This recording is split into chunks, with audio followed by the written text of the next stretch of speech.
Defend yourself against DDoS attacks by hiding your true IP address with ExpressVPN, and visit my custom link expressvpn.com/ghilliemaster in the description to find out how you can get an extra 3 months free. Hey everyone, and welcome to another GTA Online video here on the channel. Today I'm going to be reviewing the new Community Series jobs that released just a couple of days ago. There are a total of 7 of them, with most of them being death matches, but there is a race and a survival sprinkled in there as well. Starting off with the first one, this is a deathmatch called The Hole. It takes place in a giant box with the glowing top of one of the skyscrapers in the middle, which leaves for some cool purple lighting on the walls. There's not a whole lot of cover on this map aside from the middle, of course, and some standing train carts on each side. Most of the time when you spawn in, you're in line of sight to be shot at, which isn't much of a problem for free aim because you're not going to have perfect accuracy in free aim. I prefer playing most death matches in free aim, so for pretty much all the death matches here, I will be speaking from a free aim experience standpoint most of the time. If this was an auto aim, I don't think I would enjoy it as much because you'd just be getting auto aimed right off spawn every time. But that's less of a problem with the map itself and more so that the auto aim mechanics just make it very hard to balance maps around in general. Overall, I thought this was a pretty fun map to play though. Perhaps the weapon choices could be better. You start with the AK, which is horrible. It's never a good gun. It never has been. And then you can pick up the advanced rifle, which is a bit better. But I would have preferred having the special carbine or a carbine rifle thrown into the mix as well. Up next, this one is called Haunted Cars, and the concept behind this mode is really creative. It's like Infected, but with cars instead of zombies. There's 2 teams, the Haunted Cars and the Survivors. The Haunted Cars are tornado rat rods, and they have to run over the Survivors who are set at 1 HP, so it's not like they'll have to keep backing up and continue running them over until they finally die. The moment you get hit once, you die as a survivor. But the survivors do have increased movement speed and compact EMP launchers to stun the cars to try to get away when they get attacked. Once a survivor does die, they turn into the haunted cars themselves, so over time, it makes it near impossible for the survivors to win. Especially when the haunted cars eventually turn into semi-truck cabs after a while. Or if you're like me, you get killed by your own EMP blast. No! Oh! EMP! No! I killed myself! Oh my god.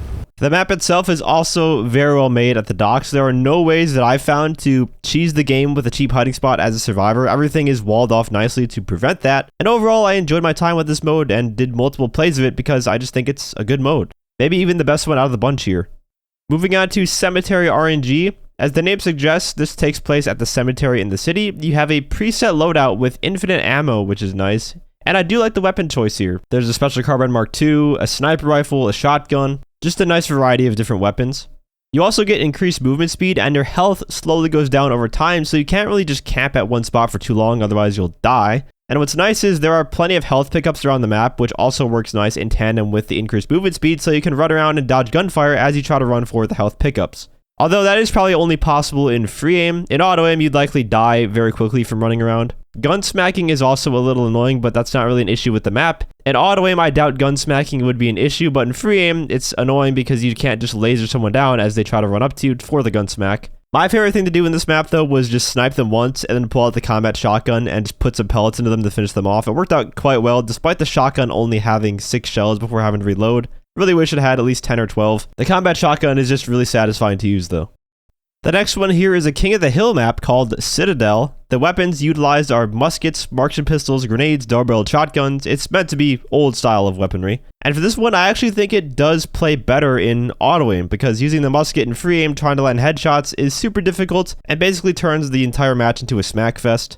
But the objective isn't to kill, it's actually to take over the castle, which only has 1 entrance at the front, which I actually think hurts the mode a bit. I think it would play better if there were 2 entrances, one at the front and one at the back. Maybe the back entrance could have been one where you can climb over the wall and not just like a door entrance. Because every single player that's on the objective is just going to be staring right at the entrance, and that's the only way to get in. So the only way you really have a chance of taking it back, if someone has it, is by lobbing grenades over the wall, which does work, but then you have to run all the way back to the entrance to get back in. I really do like the way the castle in the sand looks, though. That's a common theme with these player-created maps. There are some very talented people that make some really cool shit with the creator, and this is just one example.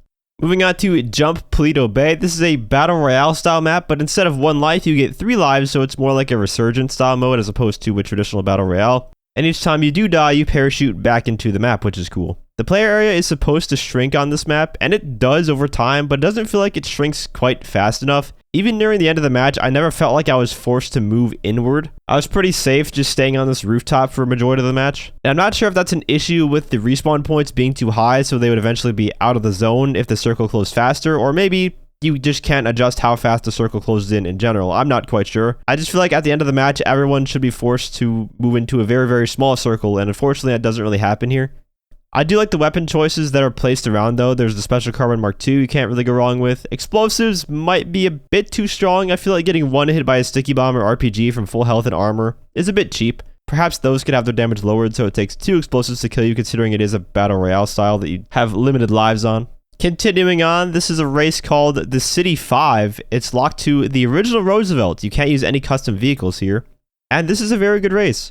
First of all, the aesthetic of it is awesome. The entire track is custom made. It uses no existing roads. The bridges are really cool looking and well put together. The creator even made a whole custom city skyline in the background. Just another example of players making really cool stuff with the creator. And the track itself also plays nicely. It's not just a stunt race that spams jumps at you. It's not a race where you just hold down the accelerator. There are actual turns you have to make, so it's definitely a more skill-oriented track. And man, I forgot how nicely the Roosevelt performed. It handles really well on the track, which surprised me. And getting into the last map, this one is the sole survival map of this batch called Apocalypse Bridge. The bridge itself, with all the props and walls on it, reminds me of something like Last of Us or Dying Light, specifically Dying Light 1 when you're on the bridge with all those cars. The survival itself is just another zombie-esque map where a bunch of unarmed enemies come after you. They're supposed to be zombies, but Rockstar doesn't let us use the zombie NPC model that they have in the game, so we have to just use regular NPCs. That is until the last wave though. Wave 7 brings out the whole ass army, and my teammates got absolutely destroyed, so I had to clutch up and finish it myself. There's even a Raiju jet that comes along, and sadly it doesn't do anything. He just kind of flies around the area. It would be cool if the AI could go into VTOL mode and try to kill you, but sadly that doesn't happen. If you like the apocalyptic zombie survival style maps though, you'll probably like this one. I really wish we could have a survival map like this, but located in one of the dark interiors like Humane Labs for instance, where it's pitch black and you have to take out waves of enemies in the complete darkness. That would be really fun.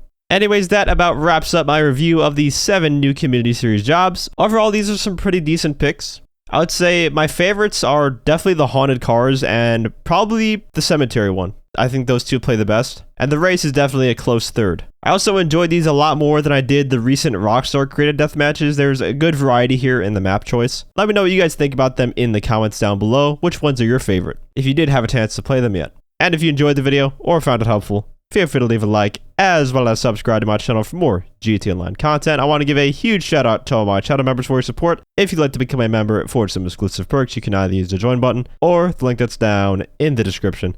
And as always, thanks for watching and have a great day. We have to jet snipe the Raiju, chat.